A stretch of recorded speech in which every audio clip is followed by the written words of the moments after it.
지금부터 제가 올해 최고라고 꼽은 책들을 하나둘씩 살펴보도록 하겠습니다. 안녕하세요, 공부기 여러분, 공백입니다. 모두 잘 지내고 계시나요? 저는 올해의 마지막 영상을 찍고 있습니다. 바로 2022년 공백이의 연말 결산 영상이에요. 올해 가장 좋았던 책들을 꼽아보는 이 영상을 많은 분들이 기다리셨을 텐데요. 지금부터 제가 올해 최고라고 꼽은 책들을 하나둘씩 살펴보도록 하겠습니다. 바로 시작해볼까요? 자, 제가 올해 읽은 책들을 쭉 정리해보니까요. 저는 111권의 책을 읽었더라고요. 이 책을 읽는 동안 약 70여 곳의 출판사와 만나게 되었고요. 제가 책을 읽고 나면 노션 독서 기록장에다가 별점을 매겨요. 그 별점은 5점 만점인데요. 이 5점 만점을 받은 책이 올해에는 4권 있었습니다. 자, 그렇지만 가장 대망의 책들은 좀 뒤에 공개를 해야겠죠? 이번에 제가 소개해드릴 책들은요. 5점 만점은 아니었지만 올 한 해 동안 저를 정말 풍요롭게 해주었던 책, 정말 만나지 않았으면 후회할 뻔했다 할 정도로 좋았던 책들입니다. 장르별로 한 2-3권 정도를 뽑아봤는데요. 이 목록 먼저 살펴볼게요. 먼저 소설 분야에서 3권의 책을 골라봤습니다. 그중 첫 번째 책은 김초엽 작가님의 소설 우리가 빛의 속도로 갈 수 없다면 이에요. 제가 11월에 독서 월말 정산에서 소개해드린 책이죠. 7편의 단편 소설이 실려있는 책이고요. 김초엽 작가님 소설답게 정말 기발하고 아름다운 이야기들이 담겨 있습니다. 보통은 우주를 배경으로 하거나 지금은 없는 미래 기술이 상용화된 시대를 배경으로 하고 있어요. 이 잘 짜여진 이야기들을 읽으면서 독자는 타인에게로 좀 더 다가가는 방법, 결코 온전히 이해할 수 없지만 이해하기를 놓지 않는 과정들을 배울 수 있습니다. 이미 많은 분들이 사랑해 주셨던 책인데 저도 너무 좋아서 이렇게 한번 꼽아보았습니다. 네, 다음으로 제가 꼽은 도서는요. 엘리자베스 문의 어둠의 속도입니다. 제가 올해 2월에 정말 잘 읽었던 책이에요. 자폐인인 루가 등장함으로써 이 한 사람, 나라는 사람의 특성으로서의 자폐, 이것을 개선할 수 있다고 했을 때 과연 개선할 것이냐, 자폐가 개선의 대상이냐, 이러한 선택의 기로를 독자도 함께 고민하게 하는 책입니다. 더불어서 정상이라는 것이 무엇인가에 대해서도 다시 한번 생각할 수 있게 하는 소설이었어요. 자, 다음으로 제가 꼽은 소설은요. 엔도 슈사쿠의 침묵입니다. 실화를 배경으로 쓰여진 책이고요. 17세기 일본을 배경으로 하고 있어요. 기독교가 아주 극한으로 박대받던 시기인데요. 이 시기에 고문 끝에 배교를 했다고 소문난 신부 의 이야기를 둘러싼 책입니다. 신과 구원에 대한 이야기가 주로 담겨 있는데요. 여기에서 오는 모순, 갈등, 의문과 분노, 이런 이야기들을 살펴볼 수가 있었어요. 정말 탄탄하고도 충격적인 이야기였고요. 읽는 내내 저에게 아주 많은 생각과 또 의문과 재미를 선사했던 책입니다. 엔도 슈사쿠의 침묵이었어요. 자, 이번엔 제가 에세이 장르에서 꼽은 책 소개해드릴게요. 마크 헤이머의 두더지 잡기입니다. 마크 헤이머는 정원사이자 겨울에 빈 일손을 메꾸기 위해서 두더지 사냥을 하는 사람이에요. 근데 이 사람이 또 채식주의자이기도 하고 자연을 굉장히 사랑하는 인물이거든요. 이렇게 모순되는 어떤 정체성 속에서 자신이 어떻게 자연과 화합해 나가는지 이야기가 담긴 책입니다. 제가 개인적으로 느끼기에는 자연에 대한 묘사를 함에 있어서 다른 어떤 책들보다도 훨씬 더 아름다운 책이었어요. 그리고 모순되는 입장일 수밖에 없는 한 인간의 존재에 대해서도 좀 배울 수가 있어서 아주 인상 깊었던 책입니다. 마크 헤이머의 두더지 잡기였어요.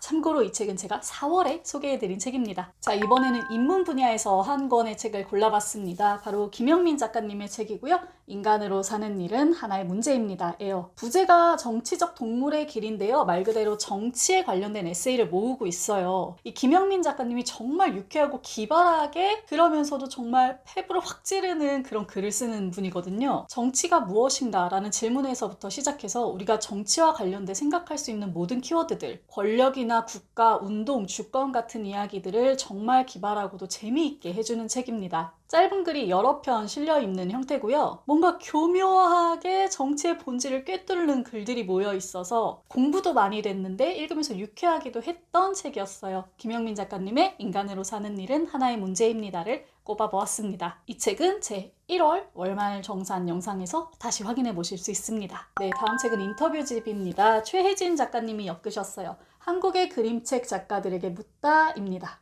이 책을 읽으면서 저는 그림책을 보는 눈을 하나 새로 얻은 것 같은 느낌이었거든요. 그림책과 관련해 주고받는 이 질문과 답의 밀도가 정말 짙고 깊어요. 자라나는 아이들에게, 그리고 무언가를 잃어버린 채 성장하고 있는 성인들에게 가장 좋은 것, 가장 삶의 핵심이 되는 것을 전달하려고 하는 이 그림책 작가분들의 이야기를 들을 수 있는 인터뷰집이었습니다. 정말 압축적이고 철학적인 그 그림책의 면모를 다시금 확인할 수 있는 책이었어요. 좋은 문장이 정말 많은 책. 한국의 그림책 작가들에게 묻다 였습니다. 제가 5월에 소개해드렸던 책이에요. 네, 다음 책도 인터뷰집입니다. 제가 10월에 소개해드렸던 책이고요. 아니 에르노의 진정한 장소입니다. 아니 에르노의 팬인 저로서는 이 깊은 이야기를 들어볼 수 있는 인터뷰집이 정말 흥미로웠고 소중했는데요. 한 작가가 글을 길어 올리는 과정에 대한 이야기를 들어볼 수 있는 인터뷰집이었어요. 근데 이게 제가 팬이라서 좋은 것도 있지만요. 아니 에르노의 작품을 익숙하게 접해보지 못한 분들도 한 인간이 한 인생에 걸쳐서 어떤 특별한 순간을 만들어내고 그 순간을 기억하고 써내는 일에 대해서 좀 살펴보실 수 있는 책이어서 많은 분들께 권해드리고 싶은 책입니다. 아니 에르노와 미셸 프루트의 인터뷰집 진정한 장소였어요. 네, 다음 책은 정말 흔치 않게 웹툰입니다. 정혜나 작가님의 책 요나단의 목소리예요. 제가 11월 달에 읽었던 책이죠. 종교재단에서 운영하는 기숙사에서 함께 머무는 두 주인공에 대한 이야기를 담고 있어요. 종교나 믿음, 사랑, 구원 같은 커다란 이야기들을 한 인간의 인생을 통해서 아주 섬세하고도 자세하고도 사려 깊게 전달해주는 책입니다. 모든 대사들과 그림도 정말 아름다워서 아마 보시는 분들이 정말 좋아하실 것 같아요. 정혜나 작가님의 요나단의 목소리였습니다. 자, 이렇게 제가 소개해드리지 않고 넘어가면 좀 아쉬울 것 같은 올해의 책들을 한번 소개를 해드려 봤고요. 이제는 대망의 베스트 도서들을 소개해드려야겠죠. 별점 5점 만점을 받은 단 4권의 책. 지금부터 한 권 한 권 살펴보겠습니다. 제가 읽었던 순서대로 한번 살펴볼 건데요. 1월에 읽었던 책입니다. 김원영 작가님의 실격당한 자들을 위한 변론.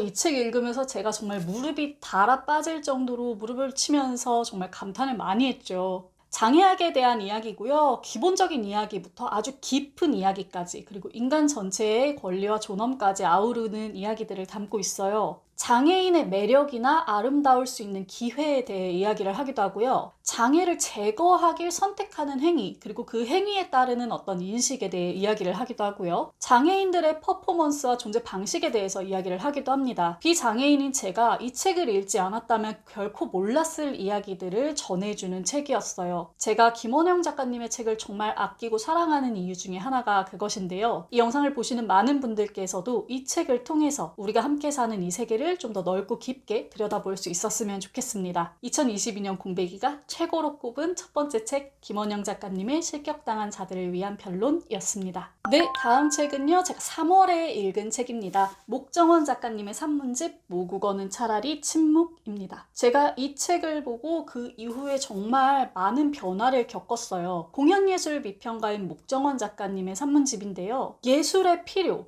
예술을 바라보는 행위의 필요에 대해서 정말 많이 배워볼 수 있는 책이었습니다. 예술이 이렇게 멋지고, 예술을 향유하는 사람이 이렇게 멋지고, 이렇게 깊은 사유를 할 수 있고, 그런 과정들을 보여줌으로써 예술과 함께하는 더 나은 삶을 꿈꾸게 해주는 책이었어요. 제가 이 책을 소개할 때 그것을 좋은 갈증이라고 이야기를 했는데요. 그 갈증 덕분에 이 책을 읽은 후에 예술을 보는 저의 눈이 훨씬 더 넓어지고 깊어진 것 같다는 생각이 들었습니다. 이 책은요, 문장 하나하나와 단어 선택 하나하나가 정말 시처럼 아름다운 책이에요. 그래서 정말 많은 분들이 읽어보셨으면 하는 책입니다. 어쩐지 좀 겨울과 잘 어울리는 책 같기도 하고요. 2022년 공백이가 최고로 꼽은 두 번째 책, 목정원 작가님의 모국어는 차라리 침묵이었습니다. 자, 다음 책은 소설입니다. 제가 9월에 읽은 책이고요. 김초엽 작가님의 방금 떠나온 세계입니다. 김초엽 작가님의 책을 제가 2권이나 소개하게 됐네요.